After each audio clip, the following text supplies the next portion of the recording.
Today we are going to meet Blaze Radio's program director, Harrison Klopp. First of all, congrats on becoming Blaze's new program director. Thank you. That means a lot. It means a lot. It was something I was nervous for, but I was really excited when I got it. So thank you. That means a lot. Yeah. So you currently have 4 radio shows. Tell me, how long do you have to prepare for it, and how much work actually goes into preparing for these shows? I think that's a great question. I think it depends on the show. You know, something that I'm doing more of a solo act on, my boxing show, for example, I do a lot of talking on that more than, you know, let's say a show with 4 other people where we kind of split it.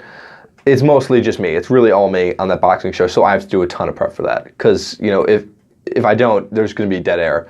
So it depends on how many people are on the show. It depends on how long the show is, but I personally, on average, I'd like to say around, you know, an hour and a half.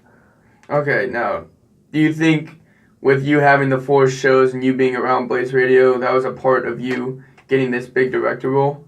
I would say when I was doing the interview, I said, you know, I do a ton, and I think that's what made me appealing as a potential candidate for the job. I ended up getting it, but that's definitely does look good. So I would say yes to that.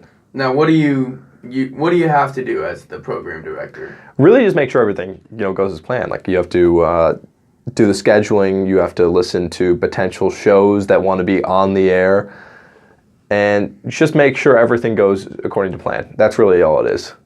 How do you think, as program director, you can make Blaze Radio even one notch better?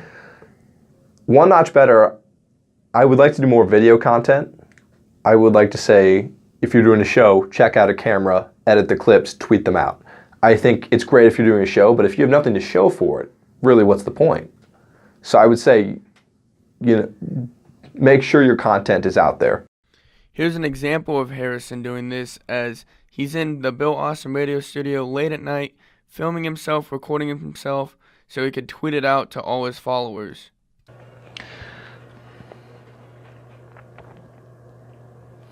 Being a sports radio host in Arizona, I talk a lot about the local teams. Arizona State, a lot. The Suns, a lot. But when something like this, the schedule gets released in the NFL, I kind of get an excuse to talk about my favorite team, the Minnesota Vikings. Well, my goal, since I was a junior in high school, I had a podcast called The Klopp Show. And so I'm trying out right now for that podcast, which was kind of my introduction to sports talk, for that to be now a radio show for an hour next year, 1 day a week, maybe even more if I'm lucky, and we'll continue my boxing show as well, and my NBA show. Okay. So really the load is about the same.